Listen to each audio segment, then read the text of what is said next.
La paracha de la semaine, comme chaque année, nous fait revivre les tensions, déjà palpables au travers des mots, de la rencontre tant redoutée de deux figures si contraires, mais que le sort a décidé d'en faire des frères.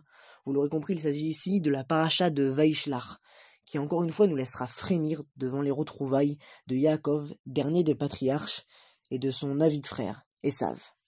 Nous essayerons d'aborder cette rencontre sous différents axes de lecture pour y faire ressortir différentes notions de notre magnifique Torah. Allez, accrochez-vous. Lecture numéro 1. Yaakov, qui a maintenant quitté la maison de Lavan pour retourner vers la terre des Hébreux, appréhende sa rencontre inévitable avec son frère jumeau, Esav, qui s'était promis de le tuer. Yaakov décide donc d'envoyer des messagers à sa rencontre, une initiative quelque peu diplomatique pour préparer le terrain, anticiper l'éventuelle tournure des événements. La réponse des messagers lui affirmant le succès de la transmission du message ne tarde pas à se faire des plus préoccupantes lorsqu'il lui annonce que son frère, lui aussi, se dirige vers lui, accompagné de plus de 400 hommes avec lui. Yaakov, de son côté, se prépare au pire. Il divise son camp en deux, il se prépare à la guerre. Après toutes les précautions prises par le patriarche Yaakov pour faire en sorte de se dérouler au mieux la rencontre avec son impétueux frère Esav, le message de paix dans une main et l'épée dans l'autre, l'approche diplomatique d'un côté et la préparation à la guerre de l'autre, Yaakov est donc un stratège, mais pas seulement. Yaakov se met à prier Dieu de le sauver de la main de son frère, de la main d'Esav. Yaakov aurait donc fait 3 choses avant de se confronter avec son frère. Il aurait abordé la paix, il aurait préparé la guerre, mais il aurait aussi prié. Et nous, qu'est-ce qu'on en tire de tout ça? Notre première lecture abordera la rencontre entre ces deux protagonistes d'un regard plus extérieur. Elle la limitera à la rencontre avec l'autre. La rencontre entre Yaakov et Esav, finalement, est une rencontre avec l'autre, qui n'est pas, ne pense pas, n'agit tout simplement pas comme moi. Celui qui nous aidera à comprendre un peu mieux notre sujet, ce sera Emmanuel Levinas.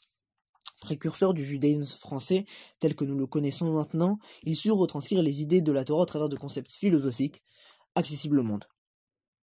Dans son ouvrage 4 lectures talmudiques, il nous apporte un extrait du traité Yoma 85a, 85b.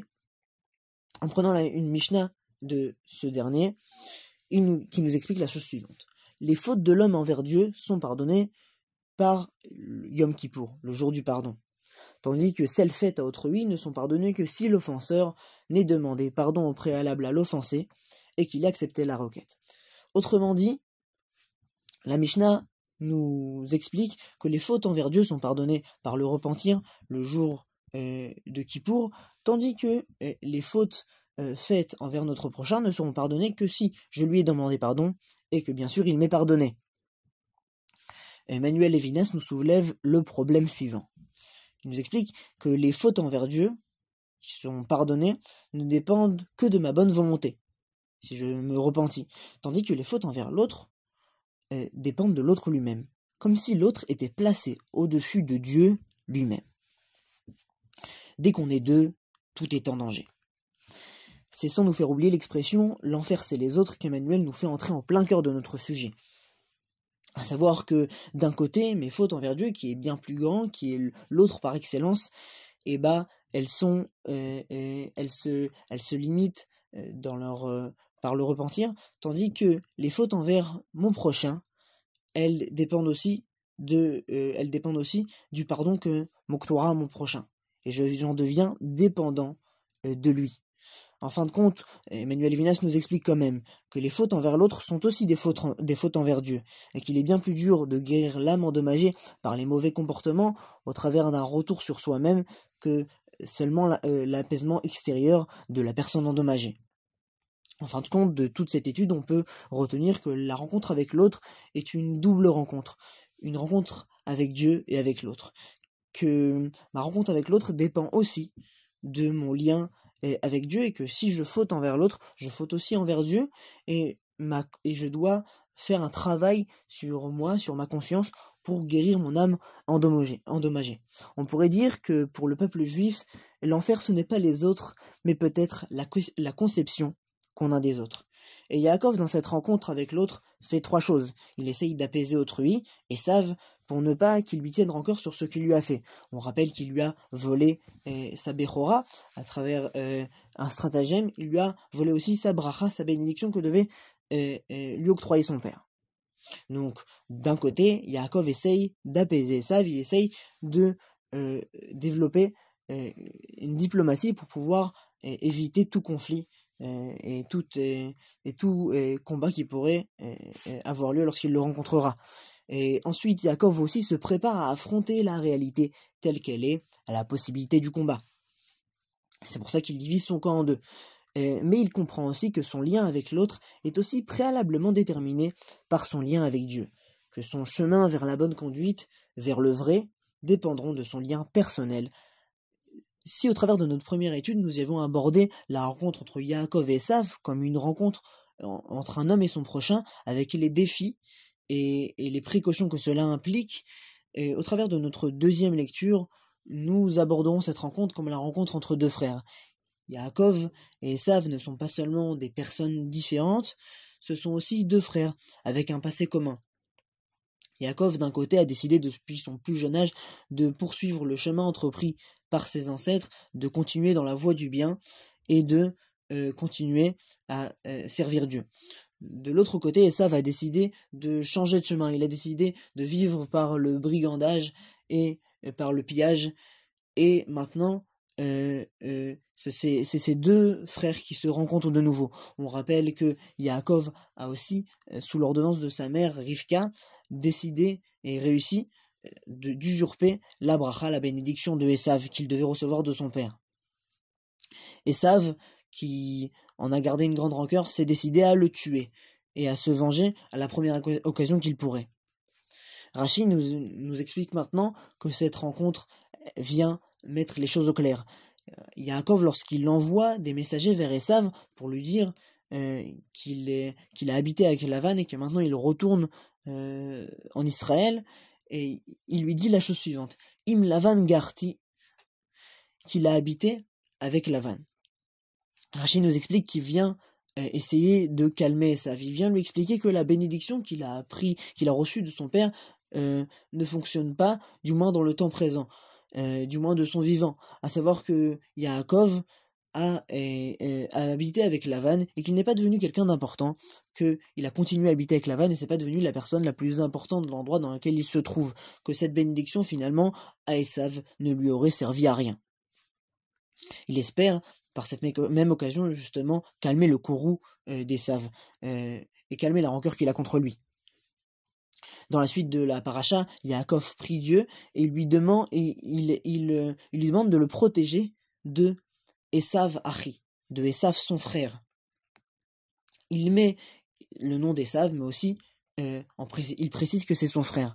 Rashi nous explique là aussi que il demande aussi à Dieu de le protéger de son frère, à savoir que ce n'est pas seulement Esav en tant que personnage, c'est Esav en tant que frère que Esav va sûrement vouloir jouer de ce rôle qu'il a, de ce lien de famille qu'il a, pour essayer sûrement de lui faire du mal, jouer sur les sentiments pour pouvoir lui faire du mal, et c'est pour ça que Yaakov prie Dieu en précisant que Esav est son frère, que c'est par cette même chose qui les lie qui pourrait justement être mise en danger. On l'aura compris au travers des enseignements de Rashi, cette rencontre entre Yaakov et Esav n'est pas seulement une rencontre de manière générale, c'est la rencontre de deux frères qui ont un passé commun, une histoire commune et de vieilles rancœurs que Yaakov essaye de calmer.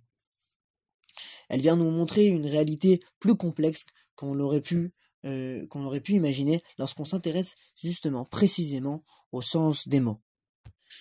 Notre troisième lecture, au contraire, viendra briser le caractère historique de la rencontre entre ces deux personnages qui sont Yaakov et Esav, ou même la thématique de la rencontre physique entre un homme et son prochain. Ici, la rencontre entre Yaakov et Esav sera une rencontre de deux idées. Elle viendra nous placer cette rencontre comme quelque chose pas seulement de temporel, de lié à l'histoire, comme quelque chose, comme une valeur éternelle et une rencontre de deux idées qui ne cessent de se rencontrer à chaque génération. Au travers de cette rencontre entre Yaakov et Esav, d'une part nous avons le matérialisme de Esav et de l'autre côté la vision plus spirituelle de l'autre. Et qu'est-ce que font ces deux personnages lorsqu'ils se rencontrent? Ils s'embrassent. Le message aussi de notre paracha est de venir nous dire que la rencontre entre Yaakov et Esav est une rencontre entre deux idées qui pourraient sembler contraires dans le monde si d'un côté Esav vit sur sa lame, vit sur sa réussite matérielle et il se fonde sur ça, et que de Yaakov de l'autre côté il se fonde sur sa réussite spirituelle, de son lien avec Dieu. La paracha de la semaine nous explique qu'il y a une possibilité de réunification et que cette réunification aura lieu. On retrouve même dans la suite, au travers des tribus, la répartition de différents rôles, certains plus matériels et d'autres plus spirituels, et qu'il y avait un lien de donnant-donnant, qu'ils travaillaient en corrélation pour pouvoir réaliser justement l'idéal de la Torah, à savoir cet idéal que Yaakov et Esav s'embrassent. Cette idée qui se retrouve dans la paracha de la semaine, c'est une idée de venir unifier les différents pôles, unifier le matérialisme et la vision spirituelle, pour dire qu'elles ne sont pas contraires, qu'elles ont une possibilité de travailler ensemble, et que si elles désirent de travailler dans la main, elles pourront arriver justement à l'idéal de la Torah, et c'est cette troisième idée qu'on retrouve dans notre paracha. Pour résumer, on pourra dire qu'Emmanuel Levinas nous aura aidé à comprendre en quoi la rencontre avec l'autre est un défi, mais qu'au fond, elle est à la frontière entre mon prochain et Dieu, que mon lien avec l'autre est finalement déterminé par mon lien avec mon Créateur. Rachid nous aura aidé à intégrer que les retrouvailles de Yaakov et de Esav sont les retrouvailles de deux frères, avec une histoire commune, mais aussi des aspirations et des intérêts différents. Enfin, on aura vu que un des messages les plus profonds de la paracha de la semaine est que la rencontre entre Yaakov et Esav est une rencontre qui vient unifier les contraires, une rencontre qui vient unifier deux idées qui pourraient paraître totalement opposées, différentes, mais qu'en fin de compte, c'est l'idéal de la Torah de les réunir. Shabbat Shalom.